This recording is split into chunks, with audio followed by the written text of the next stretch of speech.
Morning बच्चों, कैसे हैं सब। आशा करती हूँ सब बहुत अच्छे से होंगे और अपना ध्यान भी बहुत अच्छे से रख रहे होंगे। रख रहे हैं ना बच्चों। आज हिंदी साहित्य की कक्षा में क्या पढ़ेंगे, चलिए बात करते हैं। अच्छा, एक बात बताइए, आप लोग भी अपने मम्मी पापा के साथ कहीं ना कहीं घूमने जाते हैं ना, कहीं यात्रा पर जाते हैं, कहीं बाहर घूमने जाते हैं, तो आपके मन में भी एक उत्साह होता है, एक उमंग होती है और आप बहुत प्रसन्न होते हैं वहाँ के दृश्यों को देखकर, है ना। वहाँ की चीज़ों को देखकर आपका मन जो है वो बहुत प्रसन्न होता है। तो आज जो आप अध्याय पढ़ने जा रहे हैं वो भी एक क्या है, यात्रा का वर्णन। जो लेखक है वो भी कहाँ गए हैं, एक यात्रा पर।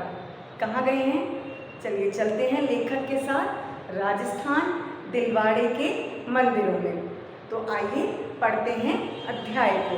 पाठ 6, दिलवाड़े के मंदिर।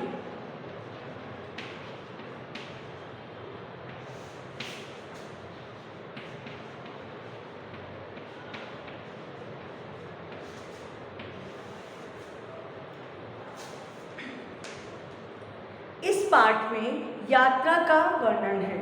लेखक ने माउंट आबू में स्थित दिलवाड़े के मंदिर की यात्रा की है। इस पाठ में उसने अपने अनुभव और देखे गए दृश्यों व मंदिरों का वर्णन किया है। इस पाठ में लेखक ने कहाँ की यात्रा की है, दिलवाड़े के मंदिर, जो कहाँ पर हैं, राजस्थान के माउंट आबू में। तो लेखक उन्हीं के बारे में बता रहे हैं कि वहाँ के कैसे दृश्य थे और लेखक को क्या अनुभव हुआ वहाँ के मंदिरों में जाकर। तो आगे पढ़ते हैं अध्याय को। हमारी रेलगाड़ी जब आबू रोड स्टेशन पर पहुँची तब सवेरा हो चुका था।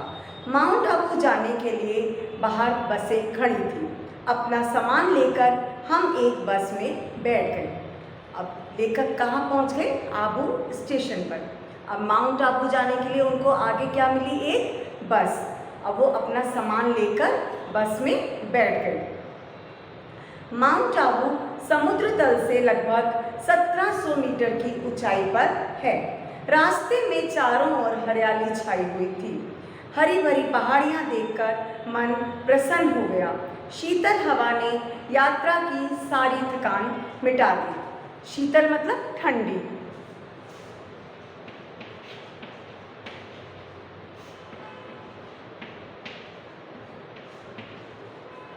प्रसन्न, खुश।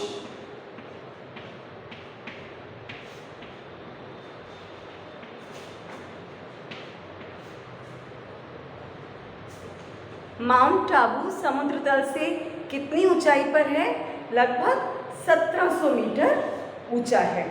अब लेखक जब वहाँ माउंट आबू जा रहे थे तो जब हम किसी भी पहाड़ी स्थान पर जाते हैं तो चारों ओर क्या होता है, पहाड़ियाँ ही पहाड़ियाँ होती हैं, हरियाली हरियाली होती है ना। ऐसे माउंट आबू जाते समय भी लेखक को क्या मिल रहा था, चारों ओर पहाड़ियाँ, हरियाली। ये सब देखकर लेखक का मन जो है वो मुग्ध हो जाता है और वो कह रहे हैं कि मेरी सारी थकान, जो मेरी थकावट थी माउंट आबू पहुंचने तक की, वो सब दूर हो गई ऐसे नज़ारे देखकर। बस से उतरकर हम चाय पीने बैठे। पूछताछ करने पर पता चला कि यहाँ के दर्शनीय स्थानों में दिलवाड़े के जैन मंदिर प्रमुख हैं। मंदिर 12 बजे खुलते हैं, अतः हमने पहले नक्की ताल देखने का निश्चय किया। दर्शनीय मतलब देखने योग्य स्थान।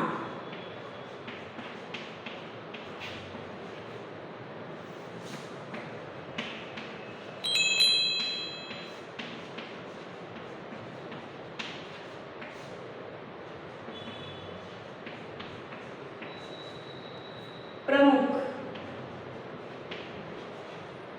प्रमुख मतलब मुख्य।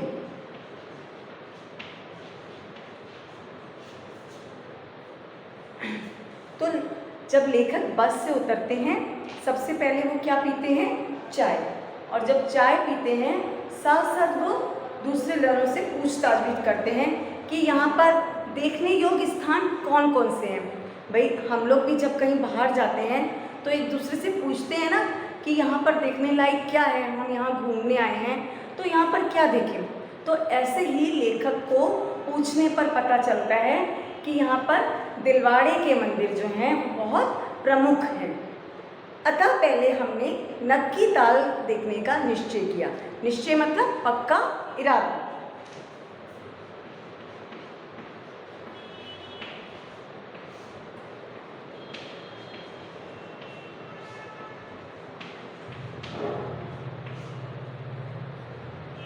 तो मंदिर जो थे वो कितने बजे खुलते थे? 12 बजे। तो लेखक ने सोचा चलिए अभी 12 बजने में तो बहुत टाइम है, तो हम लोग पहले कहाँ चले जाएं? नक्की ताल घूमने। ताल ताल क्या होता है बच्चों?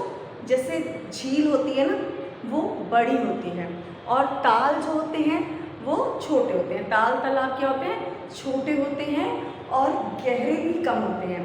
झील बहुत अधिक गहरी होती है। जैसे आपने नैनीताल की झील देखी है ना, नैनी झील कितनी बड़ी है और कितनी गहरी है। तो ताल छोटे होते हैं और इनकी गहराई भी कम होती है। तो लेखक ने क्या इरादा किया पहले कि चलिए हम पहले नक्की ताल चलते हैं। हम नक्की ताल देखने चल दिए। ताल क्या, ये तो एक अच्छी खासी झील थी। ताल में एक और सीढ़ियाँ बनी हुई थी। कुछ लोग ताल की सीढ़ियों पर ही नहा रहे थे। हमने ताल के किनारे एक पेड़ के नीचे बैठकर भोजन किया।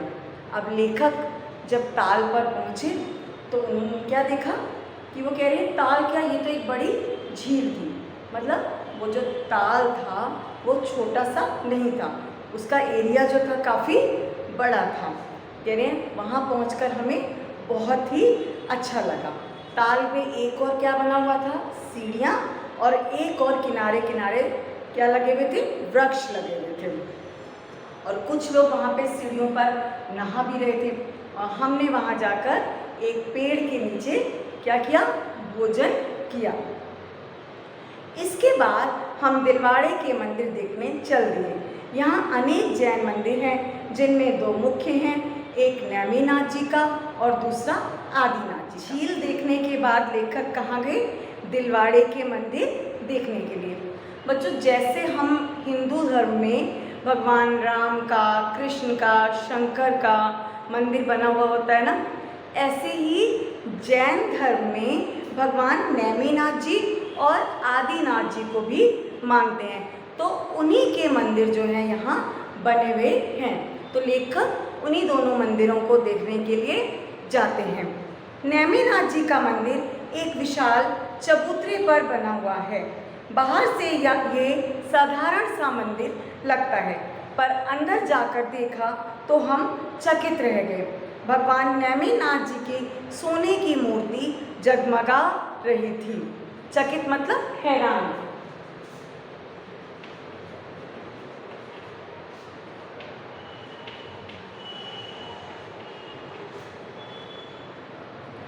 अब लेखक क्या कह रहे हैं कि सबसे पहले वो कहाँ गए?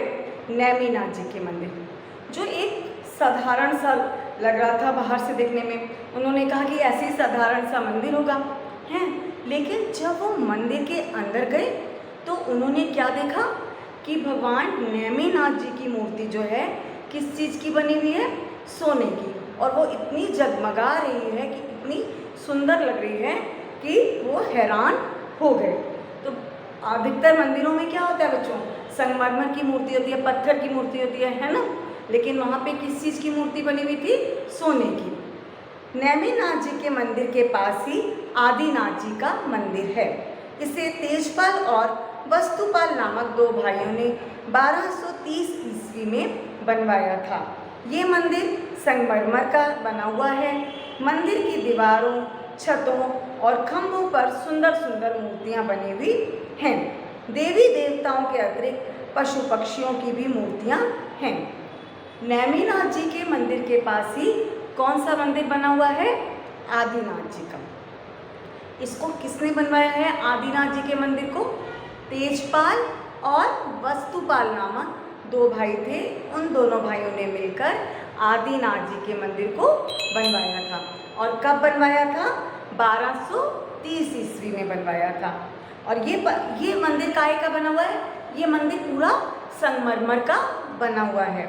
और इसकी दीवारों पर और छतों खम्भों पर सब क्या बना हुआ है, बहुत सुंदर सुंदर भगवान की, पशु पक्षियों की बहुत सुंदर सुंदर मूर्तियाँ बनी हुई हैं। देवी देवताओं के अतिरिक्त पशु पक्षियों की भी बहुत प्यारी प्यारी इसमें मूर्तियाँ बनी हुई हैं। इन्हें देखकर ऐसे लगता है मानो वो अभी बोल उठेंगी। इन मूर्तियों को देखकर कैसा महसूस हो रहा था लेखक को? इतनी सुंदर वो बनी हुई थी कि ऐसा लगता था कि जैसे वो अभी हमसे बात करने लगेगी, बिल्कुल नेचुरल लग रही थी, बिल्कुल उनमें आर्टिफिशियल लुक बिल्कुल भी नहीं था। मंदिर से बाहर निकलकर हम एक बरामदे में पहुँचे। यहाँ दीवारों में अनेक छोटे छोटे मंदिर बने हुए थे, जिनमें जैन तीर्थंकरों की सुंदर मूर्तियाँ थीं। नितिन आश्चर्य और प्रशंसा भरे नेत्रों से इन मूर्तियों को देख रहा था। अब जब वो मंदिर से बाहर निकले, मंदिर के बरामदे में आ गए, तो उन्होंने क्या देखा कि वहाँ की दीवारों पर क्या बना हुआ है, छोटे छोटे मंदिर बने हुए हैं। अंदर तो क्या बना हुआ था, मूर्तियाँ बनी हुई थी, है ना, और बाहर मंदिर बने हुए हैं और तीर्थंकरों की मूर्तियाँ हैं। तीर्थंकर ये कौन होते हैं? ये वे होते हैं बेटा जो तपस्या के द्वारा, जैन धर्म में तपस्या के द्वारा ज्ञान प्राप्त करते हैं, उन्हें क्या कहते हैं? तीर्थंकर। जैसे आपने महावीर प्रसाद जी का नाम सुना होगा, वो भी एक तीर्थंकर थे जैन धर्म के। तो ऐसे ही वहाँ पर और अन्य तीर्थंकरों की बहुत सारी मूर्तियाँ उन दीवारों पर बनी हुई थी। नितिन आश्चर्य और प्रशंसा भरे नेत्रों से उन मूर्तियों को देख रहा था। उसने कहा, भैया जरा इन मूर्तियों को देखो, इनके आभूषणों, फूल पत्तियों और बेलों को ध्यान से देखो। कोई भी दो मूर्तियाँ एक सी दिखाई नहीं देती हैं। अब नितिन जो था बहुत ही हैरानी से, बहुत आश्चर्यचकित होकर देख रहा था कि कितनी सुंदर ये मूर्तियाँ बनी हुई हैं। अंदर दीवारों पर भी बहुत, मंदिर के अंदर भी दीवारों पर बहुत अच्छी मूर्तियाँ थी। और वो लेखक से क्या कहने लगा कि भैया देखिए कि इनके आभूषण, फूल पत्तियाँ और जो बेल इनके ऊपर बनी हुई है वो बहुत ही प्यारी है, और कोई भी दो मूर्तियाँ एक सी, यानी कि कोई भी दो शक्ल जो है वो एक सी दिखाई नहीं दे रही हैं। मैंने ध्यान से देखा, नितिन ठीक कह रहा था। अब लेखक क्या कह रहे हैं कि मैंने भी उनको ध्यान से देखा कि नितिन ठीक कह रहा है। कितनी कुशल कारीगरी करी गई है, कितने अच्छे से उसको बनाया गया है। मैंने नितिन से कहा, सोचो तो नितिन, आज से 800 वर्ष पूर्व ना तो पक्की सड़कें थी, ना मोटर, ना रेलें, ना बड़े बड़े पत्थरों को उठाने वाली मशीनें। तब किस तरह इतना संगमरमर देश के दूसरे भागों से इतनी ऊंचाई तक लाया गया होगा। अब लेखक जो है वो नितिन से क्या कहते हैं, नितिन कितनी बड़ी बात है, 800 वर्ष पूर्व ये मंदिर बनाया गया है, कितनी मेहनत लगी होगी इसको बनाने में, कितनी कुशल कारीगरी करी गई है इसमें, है ना। ना तब पक्की सड़कें थी, भाई सड़कें भी तब हमारी कैसी होती थी, मिट्टी की, और हमारे पास इतनी सुख सुविधाएं नहीं थी। अब तो हमारे पास अनेकों मशीनें हैं, अनेक उपकरण हैं, हम आसानी से एक स्थान से दूसरे स्थान पर जा सकते हैं, है ना। पहले इतनी सुख सुविधाएं नहीं थी। तो लेखक क्या कहते हैं कि कितनी मेहनत लगी होगी इस मंदिर को बनाने में। मनुष्य लगन और परिश्रम से सब कुछ कर सकता है। काम करने वाले के मार्ग में विघ्न बाधाएं तो आती ही हैं, पर परिश्रमी व्यक्ति इनसे कभी हार नहीं मानता।